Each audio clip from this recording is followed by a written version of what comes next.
হে everyone, আমি অনন্যা। আশা করছি তোমরা সকলে খুব ভালো আছো। আমিও ভালো আছি।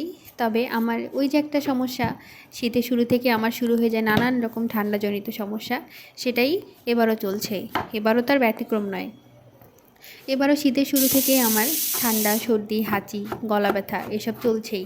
অনেক চেষ্টা করছি, গরম জল খাচ্ছি, কিন্তু কোনোভাবেই যেন এই সমস্যাগুলো আমার পিছুই ছাড়ছে না।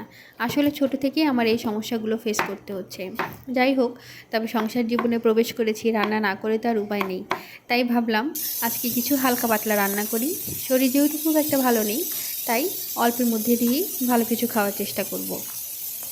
আর কদিন ধরেই ইচ্ছা করছিল আমার ছোট আলু সিদ্ধ করে সেটা দিয়ে ডিম বা মাছ খেতে। তো আজকে যেহেতু পেয়েছি কিছু ছোট আলু, তো সেটাই করব।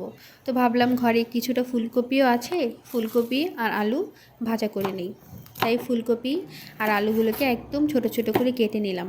আসলে আমি ভাজাটাতে কোনো পেঁয়াজ টিয়াজ দেবো না, শুধুমাত্র কাঁচামরিচ, কালো জিরে দিয়ে ভাজা করব। আর জানো তো, এইভাবেই এটা খেতে না খুব ভালো লাগে। তো প্রথমে সব কিছু কাটাকুটি করে চলে এলাম রান্নাঘরে। এই যে রান্না বসিয়ে দিলাম। তো প্রথমেই একটু কালো জিরা ফোড়ন দিয়ে দিব। এরপর কাঁচামরিচটা দিয়ে হালকা একটু ভেজে নিয়ে তারপর সেই আগে থেকে ধুয়ে রাখা আলু আর ছোট করে ফুলকপি কেটে রাখা সেগুলো দিয়ে দিব। সব কিছু দিয়ে হালকা একটু লবণ আর অল্প একটু হলুদ দিয়ে নেড়ে চেড়ে ভালো করে ঢেকে দিব।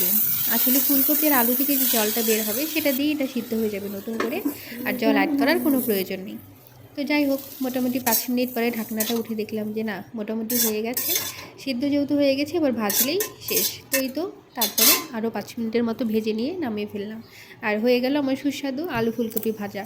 এই ভাজাটা না আমার খুবই পছন্দের। এরপর ভাবলাম যে সেই ছোটো আলুগুলো দিয়ে ডিমের ঝোল করে নিই।